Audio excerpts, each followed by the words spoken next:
नमस्कार विद्यार्थी मित्रांनो, आज आपण इयत्ता 7वी विषय इतिहास या विषयातील चौथा जो काही प्रकरण आहे त्याचं नाव आहे शिवपूर्वकालीन महाराष्ट्र. मुलांनो, आपण या पुस्तकातील 2 नंबरचा जो काही धडा होता तो धडा म्हणजे शिवपूर्वकालीन भारत याच्यामध्ये बऱ्यापैकी माहिती घेतलेली होती. आज आपण चौथे जे काही प्रकरण आहे त्या प्रकरणाविषयी आपण या ठिकाणी माहिती घेणार आहोत. मुलांनो, या प्रकरणामध्ये आपल्याला महत्त्वाचे मुद्दे जे अभ्यासायचे आहेत ते मुद्दे मी तुम्हाला या ठिकाणी एक एक करून माहिती देणार आहे. मुलांनो, त्या काळामध्ये महाराष्ट्रातील सत्ता संघर्ष कशा पद्धतीने होता त्याविषयी आपण त्या ठिकाणी पहिल्यांदा मुद्दा घेऊ आणि त्याविषयी आपण माहिती घेऊ. तर मुलांनो, त्या ठिकाणी 17व्या शतकाच्या प्रारंभी महाराष्ट्राचा बहुतांशी प्रदेश निजामशहा, आदिलशहा आणि मुघल यांच्या ताब्यात त्या काळामध्ये होता. त्याच्यानंतर आफ्रिकेतील सिद्धीने कोकण किनारपट्टीवर आपल्या वस्त्या त्या ठिकाणी तयार केलेल्या होत्या. गोवा आणि वसईत पोर्तुगीजांनी सत्ता स्थापन केलेली होती. या सर्वांमधील संघर्षामुळं महाराष्ट्रात अस्थिरता आणि असुरक्षितता निर्माण झालेली होती असं आपल्याला या ठिकाणी सांगता येईल. मग या ठिकाणी ज्या काही वेगवेगळ्या सत्ता होत्या त्या पोर्तुगीज असतील, इंग्रज असतील, फ्रेंच असतील, डच असतील इत्यादी सत्तांमधील सागरी स्पर्धा आणि संघर्ष तीव्र होत होता. त्यांच्यात व्यापारासाठी बाजारपेठा काबीज करण्यासाठी चढाओढ होत असे. अशा पद्धतीचं या ठिकाणी सत्ता संघर्ष या ठिकाणी चाललेला होता. याच्यानंतर युरोपातील या वेगवेगळ्या लोकांना त्यांच्या शीर्षस्थानावरनं टोपकर या ठिकाणी असं नाव दिलं गेलेलं होतं. शिवपूर्व काळातील लोकवस्ती असेल, प्रजा असेल, राज्यकर्ते असेल यांच्यामधील दुवा म्हणून कार्य करणारे अधिकारी बाजारपेठा, कारागिरी वगैरेचे जे काही स्वरूप समजवण्यासाठी त्या ठिकाणी गाव असेल, कसबा असेल, परगणा असेल, गाव म्हणजे मौजा, अशा पद्धतीची जी काही भौगोलिक स्थान होती त्याची ओळख होणे अतिशय महत्त्वाचं आहे. मग या ठिकाणी अनेक गावाचा परगणा होत असे. छोटा जो काही खेडेगाव असेल त्याला त्या ठिकाणी गाव म्हणत असे. त्याच्यापेक्षा थोडंसं मोठं असेल तर त्याला कसबा म्हणत असतात. अशा पद्धतीचे त्या काळामध्ये गावांचे नावंसुद्धा त्या ठिकाणी दिले गेलेली होती. त्याच्यातला आपण पहिला मुद्दा घेऊ. गाव म्हणजे त्या काळामध्ये त्याला मौजा म्हणत असत. बहुतेक लोक गावामध्येच राहत असत. गावाला मौजा असंही त्या काळामध्ये म्हटलं जात होतं. या गावामध्ये पाटील हा गावाचा प्रमुख असे. लोकांनी गावातील जास्तीत जास्त जमीन लागवडीखाली आणावी यासाठी तो प्रयत्न करायचा. गावामध्ये त्या ठिकाणी तंटा होत असेल, भांडण होत असतील त्यावेळेस शांतता निर्माण करण्याचं काम त्या ठिकाणी पाटील हे करत असत. आणि या पाटीलला त्याच्या कामामध्ये मदत करण्यासाठी कुलकर्णी, त्या काळातले जे काही कुलकर्णी असत हे मदत करत असत. मग त्या काळामध्ये जमा झालेल्या महसुलाची नोंद करणे हे काम कुलकर्णी त्या ठिकाणी करत असत. गावामध्ये निरनिराळे कारागीर असतील, त्यांच्याकडे व्यवसायासंबंधीचे हक्क वंश परंपरेने चालत आलेले असतील. आता वंश परंपरेने म्हणजे कसं, तर त्यांचे आईवडील ते जे काय काम करत होते त्याच पद्धतीने त्यांचे मुलंसुद्धा काम करायचे, म्हणजे वंश परंपरेने. गावात कारागीर जी सेवा देत असत त्याबद्दल शेतकऱ्यांकडून त्यांना त्या ठिकाणी शेतीतील उत्पन्नाचा काही वाटा त्या ठिकाणी मिळत असे. मग त्याला त्या ठिकाणी बलुतं वगैरे असं म्हणत असत. मुलांनो, या ठिकाणी जर आपण बघितलं तर पाटील जे होता तो पाटलाचं काम मी तुम्हाला सांगितलं की गावाचा प्रमुख तो महत्त्वाचा व्यक्ती म्हणून ओळखला जायचा. अधिकाधिक जमीन लागवडीखाली आणणे हे त्याचं काम होतं. गावामध्ये शांतता निर्माण करणे हे त्याचं काम होतं. पाटलांच्या कामात सहकार्य करणे याच्यामध्ये जर आपण बघितलं तर कुलकर्णी त्या ठिकाणी मदत करायचा. त्याच्यानंतर कुलकर्णी करणे एक महत्त्वाचं खातं होतं, म्हणजे जे जमा महसुलीची नोंद करणे. आता हे लोक गावामध्ये त्या ठिकाणी चांगल्या पद्धतीने, म्हणजे पाटील असेल, कुलकर्णी असेल, अशा पद्धतीचे त्या याच्यात आपले जे काही कारागीर असत किंवा जे काही वंश परंपरेने आलेले जे काही असणारा महत्त्वाचा जे काही व्यवसाय असेल हा व्यवसाय त्या ठिकाणी चालवत असतात. आणि त्या ठिकाणी बहुतांशी त्या कारागिराला त्या शेतकऱ्यांकडून बलुतं निर्माण करून द्यायचं. आता बलुतं कशाला म्हणायचं, तर या ठिकाणी जर आपण बघितलं तर कारागीर शेतकऱ्याला वर्षभर आपली सेवा देत असत आणि शेतकरी शेती उत्पन्नातील काही वाटा त्यांना देत असत, त्याला आपण बलुते असं म्हणू किंवा आणि जो घेत असे त्याला बलुतेदार असंही त्या ठिकाणी म्हटलं गेलेलं आहे. त्याच्यानंतर दुसरा जो काय मुद्दा आहे तो म्हणजे कसबा. आता कसबा हे एक मोठे खेडेगावच असे, म्हणजे छोटंसं खेडेगाव त्यापासून तयार झालेलं मोठं खेडेगाव. सामान्यतः ते परगणाचे मुख्य ठिकाण असे, परगणा म्हणजे जिल्ह्याचे ठिकाण अशा पद्धतीचं. आता या ठिकाणी वेगवेगळे परगणे त्या काळामध्ये होते. मग उदाहरणार्थ या ठिकाणी दिलेले आहेत. इंदापूर परगणा मुख्य ठिकाण इंदापूर कसबा असेल, वाई परगणाचे ठिकाण मुख्य वाई कसबा असेल. गावाप्रमाणेच कसब्यामध्ये मुख्य व्यवसाय शेतीचा असेल. आता गावामध्ये मुख्य व्यवसाय हा शेतीचा होता आणि कसबामध्ये सुद्धा मुख्य व्यवसाय हा शेती होता. या शेतीमध्ये जर आपण बघितलं तर सुतार असेल, लोहार असेल इत्यादी कुशल कारागीरसुद्धा त्या ठिकाणी काम करत असत. कसब्याला जोडूनच बाजारपेठ असे, त्या ठिकाणी महाजन असेल, हे पेठेचे वतनदार कारभारी असत. आता त्या ठिकाणी शेते व महाजन हे महत्त्वाचे त्या ठिकाणी वतनदारी त्या ठिकाणी काम करत असेल. प्रत्येक गावात पेठ होतीलच असं नाही, मात्र गावात पेठ वसवण्याचे काम या महाजनांचं त्या काळामध्ये होतं. त्यासाठी त्यांना सरकारकडून जमीन आणि गावकऱ्याकडून काही हक्क मिळत असे. पेठेचे हिशोब ठेवण्याचे काम महाजन पाहत असत. आता या ठिकाणी जर आपण बघितलं तर कसब्यामध्ये सर्वात महत्त्वाचं म्हणजे पेठ बसवणं महत्त्वाचं होतं, बाजारपेठ बसवणं महत्त्वाचं होतं. त्या ठिकाणी असणाऱ्या शेती कामावर मदत करण्यासाठी कारागिरांचा म्हणजे त्या ठिकाणी सुतार असेल, लोहार असेल, असे वेगवेगळे जे काही कारागीर असतात हे कारागिरांकडून काम करून त्या ठिकाणी शेतकरी महत्त्वपूर्ण जे काही असेल त्या पद्धतीने उत्पादन घेण्याचा तो प्रयत्न करायचा. मग याच्यामध्ये जसं गावामध्ये कुलकर्णी हा हिशोब ठेवण्याचं काम करायचा, तसं कसबामध्ये महसूलचं असेल किंवा महत्त्वाचे जे काही निर्णय असतील ते निर्णय महाजन हे घेत होते. त्याच्यानंतर माहिती आहे का तुम्हाला, याच्यात जर आपण बघितलं तर वीरमाता जिजाबाईच्या आज्ञेनुसार पुण्याजवळील पाषाण येथे एक पेठ वसवलेली आहे. तिला जिजापूर असे म्हणतात. म्हणजे त्या काळामध्ये ज्याने पेठ बसवली त्याच्याच नावाने पुढं ती ओळखली जायची. हे याचं उत्तम उदाहरण आपल्याला सांगता येईल. यानंतर आपण तिसरा जो काय आहे परगणा याविषयी माहिती घेऊ की अनेक गावे मिळून परगणा होत असे, पण अनेक परगणामध्ये गावांची जी काही संख्या असायची ती संख्या समान नसायची. आता उदाहरणार्थ जर आपण बघितलं तर पुणे परगणा हा मोठा परगणा त्या काळामध्ये ओळखला जायचा. त्याच्यामध्ये 290 गावे होती. तर चाकण परगण्यामध्ये फक्त 64 गावे होती. शिरवळ परगण्यामध्ये त्या ठिकाणी लहान म्हणजे अतिशय 40 त्या ठिकाणी गावे होती. म्हणजे आपल्याला असं लक्षात येतं की या ठिकाणी परगण्यामध्ये एकसारखे गावांची समान संख्या नव्हती, तर कमी जास्त अशा पद्धतीच्या संख्या आपल्याला त्या ठिकाणी गावाची आपल्याला पाहायला मिळते. मग याच्यामध्ये जर बघितलं तर मुलांना या ठिकाणी महत्त्वाचे जे काही अधिकारी असत ते म्हणजे देशमुख आणि देशपांडे हे परगण्याचे वतनदार अधिकारी म्हणून ओळखलं जात असत. देशमुख हा परगण्यातील पाटलांचा प्रमुख असे. गाव पातळीवर जे काम पाटील करत होता तेच काम परगणा पातळीवर देशमुख करत असे. तसेच परगण्यातील सर्व कुलकर्ण्याचं देशपांडे हे त्या ठिकाणी काम करत असे. गाव पातळीवरील कुलकर्णी जे काम करत होता तो काम परगणा पातळीवर देशपांडे करत होता.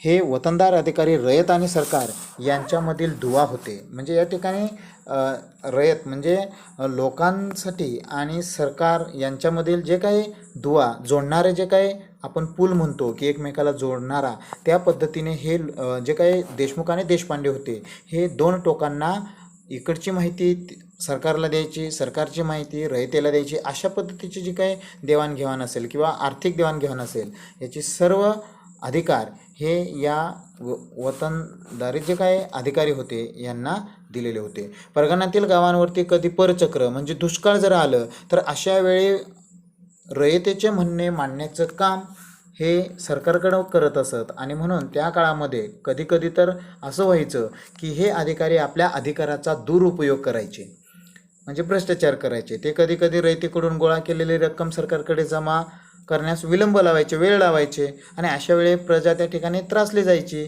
प्रजेला त्रास व्हायचा. म्हणजे अशा पद्धतीचा त्रास द्यायचं कामसुद्धा त्या काळामध्ये केलं गेलेलं होतं. त्याच्यानंतर माहिती आहे का तुम्हाला, याच्यात जर बघितलं तर वतन हा जो काही शब्द आहे तो शब्द अरेबिक शब्द असून महाराष्ट्रात तो वंश परंपरेने आणि कायमस्वरूपी उपभोगायची सारामुक्त जमीन अशा अर्थी या ठिकाणी वापरला जातो. हे माहिती आहे का तुम्हाला याच्यात दिलेलं आहे. त्याच्यानंतर दुष्काळाचे संकट. मुलांनो, शेती ही पावसाच्या पाण्यावर अवलंबून असे. पाऊस पडला नाही तर शेतात पीक येत नसे. मग अन्नधान्याचे भाव वाढत असत. लोकांना अन्नधान्य मिळणे मुश्किल होऊन जाईल. अशा पद्धतीचे जे काय दुष्काळ होत असे. त्याच्या वेळेस जनावरांना चारा मिळत नसे. पाण्याची तीव्र टंचाई त्या ठिकाणी निर्माण होत असे. लोकांना गावात राहणे कठीण होई. लोक गाव सोडून लोकावर परगदा म्हणजे या ठिकाणी ते गाव जे आहे ते गाव सोडायचं आणि दुसऱ्या गावाच्या ठिकाणी जायचं आणि परगदा म्हणजे दुसऱ्यावर अवलंबून राहावं लागायचे. इतके त्या ठिकाणी भयानक वेळ यायची आणि म्हणून दुष्काळ हे रयतेला सर्वात मोठे संकट त्या काळामध्ये वाटत असे. महाराष्ट्रामध्ये असाच एक या ठिकाणी मोठा दुष्काळ इसवी सन 1630 पडलेला होता आणि या दुष्काळाने लोक हवालदिल झालेले होते.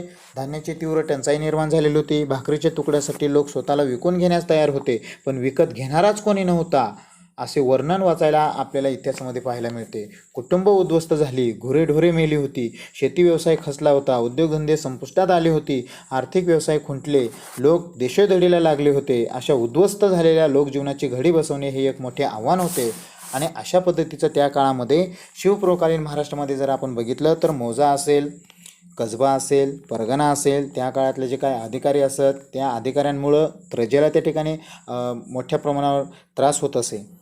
त्यानंतर जर आपण बघितलं की 1630 जो काही दुष्काळ पडलेला होता त्याचे जे काही परिणाम होते ते परिणाम भयानक होते. त्याच्यामध्ये धान्याची तीव्र टंचाई त्या ठिकाणी निर्माण होत असे. शेती व्यवसाय व उद्योगधंदे त्या ठिकाणी नष्ट झालेली होती. आर्थिक व्यवहार त्या ठिकाणी संपला होता. गुरेढोरे त्या ठिकाणी मेली होती. लोक देशोधडीला लागून समाजजीवन उद्ध्वस्त झाले होते. म्हणजे अशा पद्धतीचं या ठिकाणी मोठ्या प्रमाणावर नुकसान झालेलं होतं आणि अशा नुकसान झालेलं प्रदेशाचे त्या ठिकाणी घडी बसवणं हे एक मोठे आव्हान त्या काळामध्ये होतं. त्याच्यानंतर या ठिकाणी आपण दुसरा जो काय मुद्दा आहे तो मुद्दा बघू की वारकरी पंथाचे कार्य. मुलांना त्या काळामध्ये अंधश्रद्धा असेल व कर्मकांड असेल याच्या समाजावर जबरदस्त त्या ठिकाणी पगडा होता. लोक दैववादाच्या आहारी गेलेली होती. त्यांची प्रयत्नशीलता थंडावली होती. रयतेची स्थिती फार हलाखीची होती. अशा परिस्थितीत समाजात चैतन्य निर्माण करण्याचे प्रयत्न महाराष्ट्रातील वारकरी पंथाने केलेलं आहे. मग याच्यामध्ये जर बघितलं तर वारकरी पंथांमध्ये समाजाच्या विविध स्तरातून संत मंडळी निर्माण झाली. पंढरपूर हे या संत चळवळीचे केंद्र व विठ्ठल हे त्यांचे दैवत होते. भजन कीर्तन काला सहभोजन या माध्यमातून संतांनी समाजात समानतेचा त्या ठिकाणी प्रचार करण्याचा प्रयत्न केला आणि लोकांना अंधश्रद्धेतून बाहेर काढण्याचा त्या ठिकाणी प्रयत्न केले. म्हणजे एकंदरीत जर आपण बघितलं तर संतांनी जे काही काम केलं ते कामसुद्धा त्या ठिकाणी अतिशय महत्त्वपूर्ण होतं आणि म्हणून महाराष्ट्रात संत नामदेव असेल, संत ज्ञानेश्वर असेल यांच्यापासून सुरू झालेली संत परंपरा समाजाच्या विविध स्तरातून निर्माण असलेल्या जे काही लोक होते ते त्या ठिकाणी या समाजामध्ये विविध स्तरावरून त्या ठिकाणी संतांनी पुढं चालवलेले जे काही वारकरी संप्रदाय होता त्याच्यातून आपल्याला जर बघितलं तर उदाहरणार्थ या ठिकाणी दिलेले आहे संत चोखामेळा असेल, संत गोरोबा असेल, संत सावता, त्याच्यानंतर संत नरहरी, संत सेना, संत शेख मोहम्मद इत्यादी. त्याचप्रमाणे संत मंडळीत संत चोखोबाची पत्नी संत सोयराबाई आणि बहीण संत निर्मळाबाई, संत मुक्ताबाई, संत जनाबाई, संत कान्होपात्रा, संत बहिणाबाई सिऊरकर यासारख्या स्त्रियांचाही त्या ठिकाणी मोठ्या प्रमाणावर सहभाग होता. या संत चळवळीचे केंद्र मी तुम्हाला मगाशी सांगितलं की पंढरपूर हे होतं आणि विठ्ठल हे त्यांचे दैवत होतं. हे मी तुम्हाला मगाशी सांगितलं की पंढरपुरात चंद्रभागेच्या काठी ही सर्व संत मंडळी आणि वारकरी भक्तिसागरात न्याहून निघत आणि अशा पद्धतीने लोकांना त्या ठिकाणी जागृत करण्याचं काम या ठिकाणी संतांनी केलेलं होतं. त्यानंतर आपण या ठिकाणी जे काही संत आहेत त्या संतांची या ठिकाणी माहिती घेऊ की पहिलाच जो संत आहे तो संत म्हणजे संत नामदेव. बघा मुलांनो, या ठिकाणी संत नामदेव यांचे जे काही महत्त्वाचं जे काही ठिकाण होतं ते ठिकाण म्हणजे नरसी. या ठिकाणी त्यांचे जे काही साहित्य रचना आहे, अभंग रचना, गुरु ग्रंथ साहेब या ग्रंथामध्ये काही पदांचाच त्या ठिकाणी समावेश आहे आणि गुरु ग्रंथ साहेब शीख धर्मातला पवित्र ग्रंथ त्या ठिकाणी मानला जातो. मग संत नामदेवाने कोणतं उपदेश केलं, त्यांचं कार्य काय होतं तर वारकरी संप्रदायातील श्रेष्ठ व ज्येष्ठ असे संत होते. कुशल संघटक व उत्तम कीर्तनकार, सर्व जाती जमातीतील स्त्री पुरुषात समानतेची भावना निर्माण केली. भागवत धर्माचा प्रचार त्या ठिकाणी पुढे केला. पंढरपूरच्या विठोबाच्या महाद्वारे चोखोबाची समाधी या ठिकाणी त्यांनी बांधलेली होती. म्हणजे संत नामदेवाने जे काही कार्य केलं ते अतिशय चांगल्या पद्धतीचं होतं. त्याच्यानंतर आपण दुसरा संत घेऊ, संत ज्ञानेश्वर. मुलांनो, यांचं जे काही ठिकाण होतं ते ठिकाण म्हणजे पैठणजवळील आपेगाव या ठिकाणी. त्याच्यानंतर या संतांनी जे काही साहित्य रचना केलेली होती त्याच्यामध्ये भावार्थ दीपिका, ज्ञानेश्वरी हा ग्रंथ अतिशय महत्त्वाचा त्यांनी लिहिलेला होता. त्यानंतर अमृतानुभव या ग्रंथाची निर्मिती, त्याच्यानंतर अभंग रचना म्हणजे अतिशय महत्त्वाचे अभंग जे काही रचना असेल किंवा अतिशय महत्त्वाचे जे काही साहित्य रचना होती याच्यामध्ये आपल्याला पाहायला मिळते. त्याच्यानंतर संत ज्ञानेश्वराने जे काही उपदेश केले, कार्य केलं त्याविषयी थोडी माहिती की याच्या अंतर्गत जर बघितलं तर भक्ती मार्गाचे महत्त्व सांगितले संत ज्ञानेश्वराने. सोपा आचारधर्म सांगितला, वारकरी संप्रदायाला धर्माची प्रतिष्ठा मिळवून दिली, शळणाऱ्या समाजाविरुद्ध कटुता न धरता त्यांच्यासाठी पसायदान लिहिले आणि त्या अंतर्गत या ठिकाणी संत ज्ञानेश्वरांनी अतिशय चांगल्या पद्धतीने लोकांना जागृत करण्याचं काम केलं. त्याच्यानंतर संत एकनाथ आपण या ठिकाणी माहिती घेऊ की संत एकनाथांचं महत्त्वाचं जे काही ठिकाण होतं ते म्हणजे पैठण.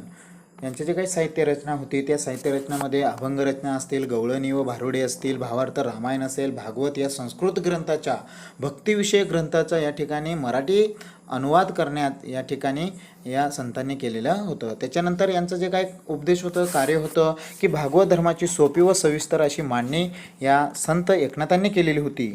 रामायणकालीन लोकजीवनाचे चित्र रेखाटलेले होतं. परमार्थ प्राप्तीसाठी संसाराचा त्याग करण्याची गरज नसल्याचे दाखवून दिले होते. धर्माचा तिरस्कार करणाऱ्यावर कडाडून त्या ठिकाणी टीका केलेली होती. म्हणजे अशा पद्धतीचं त्या ठिकाणी उपदेश या ठिकाणी संत एकनाथांनी दिलेलं होतं. त्याच्यानंतर चौथं जे काही संत आहेत ते संत म्हणजे रामदास स्वामी. आता रामदास स्वामीचं जे काय आपण बघितलं तर त्यांचं ठिकाण जे आहे ते मराठवाड्यातील गाव जांब या ठिकाणी त्यांचं महत्त्वाचं ठिकाण होतं. त्यांनी त्या ठिकाणी साहित्य रचनामध्ये जर बघितलं तर दासबोध, मनाचे श्लोक, करुणाष्टके अशा पद्धतीचे त्या ठिकाणी साहित्य त्या ठिकाणी लिहिलेलं होतं. त्यांनी जे काही उपदेश दिलेला होता तो उपदेश म्हणजे कोणता तर बलोपासनाचे महत्त्व सांगितलेले होते. जनतेला व्यावहारिक शिक्षणाचे धडे दिले गेलेले, लोक चळवळीचे व लोकसंघटनेचे महत्त्व पटवून दिले आणि समर्थ संप्रदायाची स्थापना त्या ठिकाणी केली. चाफळ हे या संप्रदायाचे केंद्र होतं. म्हणजे अशा पद्धतीचे त्या काळातले जे काही संत होते त्या संतांनी लोकांना जागृत करण्याचं काम, ते अभंग असतील, भारुडे असेल, गवळणी असेल अशा पद्धतीचं त्या ठिकाणी साहित्य रचना साधून लोकांना त्या ठिकाणी जागृत करण्याचं काम केलं. त्याच्यानंतर 5 नंबरचा जो काही लास्टचा जो काही संत आहे तो म्हणजे संत तुकाराम. आपल्या पुस्तकामध्ये ते दिलेलं आहे. संत तुकारामाचे जर आपण या ठिकाणी महत्त्वाचं जे काही ठिकाण होतं ते ठिकाण म्हणजे देहू या ठिकाणी. त्याच्यानंतर त्यांची जी काही साहित्य रचना होती ती साहित्य रचना म्हणजे तुकारामांची गाथा, विपुल अभंग रचना अशा पद्धतीची साहित्य रचना त्या काळामध्ये केली गेलेली होती. त्यांनी जे काही उपदेश केलेले होते ते उपदेश म्हणजे कोणते तर प्रसन्न व प्रासादिक अभंग रचना त्या ठिकाणी केलेली होती. रंजल्या गांजल्यांमध्ये देवत्व शोधण्याचं काम या ठिकाणी सांगितलेलं होतं. दांभिकता व अंधश्रद्धेवर कठोर टीका या ठिकाणी केलेली होती. भक्तीला नीतीची जोड दिलेली होती आणि म्हणून लोकजागृतीला कर्मठ लोकांचा विरोध या ठिकाणी अभंग रचना करण्याचा अधिकार नाकारून त्यांच्या अभंगाच्या वया इंद्रायणीत बुडवल्या त्या काळातल्या लोकांनी. म्हणजे एकंदरीत या ठिकाणी जर बघितलं तर संत तुकारामाचे शिष्य आणि सहकारी विविध जाती धर्माचे होते. नावजी माळी, गव्हर्नर शेटवानी, संताजी जगनाडे, शिवबा कासार, बहिणाबाई सिऊरकर, महादजीपंत कुलकर्णी ही त्यातली काही महत्त्वाची नावे. गंगारामपंत मवाळा आणि संताजी जनागडे यांनी संत तुकारामाचे अभंग लिहून ठेवले. ही त्यांची महत्त्वाची कामगिरी आपल्याला त्या ठिकाणी सांगता येईल. त्याच्यानंतर जर आपण बघितलं की संतांची जी काही शिकवण होती त्या शिकवणमध्ये जर आपण बघितलं तर थोडक्यात सारांशमध्ये सगळ्या संतांनी या ठिकाणी जवळजवळ ईश्वरासमोर सर्व समान आहेत हा समतेचा संदेश देण्याचं काम या ठिकाणी संतांनी केलेलं होतं. माणुसकी व मानवता धर्माची शिकवण या ठिकाणी संतांनी दिलेली होती. सर्वांवरती प्रेम करा, एकजुटीने राहा अशा पद्धतीचे या ठिकाणी संतांनी या ठिकाणी सांगितलेलं होतं. संतांचं कार्य कार्य जर आपण बघितलं तर लोकजागृती घडवली. संतांच्या उपदेशाने लोकांना मानसिक आधार मिळवून त्यांच्यात आत्मविश्वास निर्माण करण्याचा प्रयत्न केला. धर्माचा खरा अर्थ लोकांना सांगून त्यांचे रक्षण करण्याचं काम केलं. सर्वसामान्याच्या भाषेत उपदेश करून समाजाचे नैतिक आचरण या ठिकाणी सुधारण्याचं काम या ठिकाणी या संतांनी केलेलं होतं. आणि म्हणून समाजात धर्माची अवनती झाली होती. अशा वेळी संतांनी पुढे येऊन समाजाचे रक्षण या ठिकाणी केलेलं होतं. आणि म्हणून त्या ठिकाणी आपल्याला असं लक्षात येतं की एकंदरीत संतांनी जे काय अंधश्रद्धेतून लोकांना बाहेर काढण्याचं जे काय काम केलेलं होतं ते अतिशय मोलाचं या ठिकाणी होतं. त्याच्यानंतर चला चर्चा करूया. याच्यामध्ये जर आपण बघितलं तर पंढरपूरच्या वारीविषयी अधिक माहिती मिळून पुढील मुद्द्याविषयी आपण त्या ठिकाणी चर्चा करायची आहे. त्याच्यामध्ये वारकरी वारीला कोणत्या महिन्यात जातात हा एक प्रश्न आहे. त्याच्यानंतर वारीचे नियोजन कसे असते हा एक प्रश्न आहे. तर त्या प्रश्नांचं उत्तर चर्चा करून आपल्याला उत्तर लिहायची आहे. यानंतर या ठिकाणी या पाठातला जो काही शेवटचा भाग आहे तो म्हणजे पारतंत्र्यातील स्वातंत्र्याची प्रेरणा. याच्यामध्ये मुलांना जर आपण बघितलं तर शिवपूर्वकालीन महाराष्ट्रात राजकीय, सामाजिक, सांस्कृतिक अशी वेगवेगळ्या प्रकारची स्थिती या ठिकाणी निर्माण झालेली होती हे आपण या ठिकाणी बघितलं. या काळात महाराष्ट्रात आदिलशाही वगैरे सत्तांच्या नियंत्रणाखाली होता, त्यामुळे तो स्वतंत्र नव्हताच. पण असे असले तरी काही व्यक्ती आणि काही विचारधारा स्वातंत्र्याचे स्वप्न पाहत होत्या. अशा घटकामध्ये स्वराज्य संकल्पक मानल्या जाणाऱ्या शहाजी राजाचे स्थान अग्रभागी होते. आणि महत्त्वाचा जो काही भाग आहे तो पुढील जो काही प्रकरण आहे स्वराज्य स्थापना याच्यामध्ये तो भाग आपण अभ्यासणार आहोत. मुलांनो, या प्रकरणामध्ये जो काही स्वाध्याय आहे तो स्वाध्याय व्यवस्थित वहीमध्ये सुंदर हस्ताक्षरात लिहा आणि आपला जो काही ग्रुप आहे त्या ग्रुपवर व्यवस्थित फोटो काढून टाका. धन्यवाद.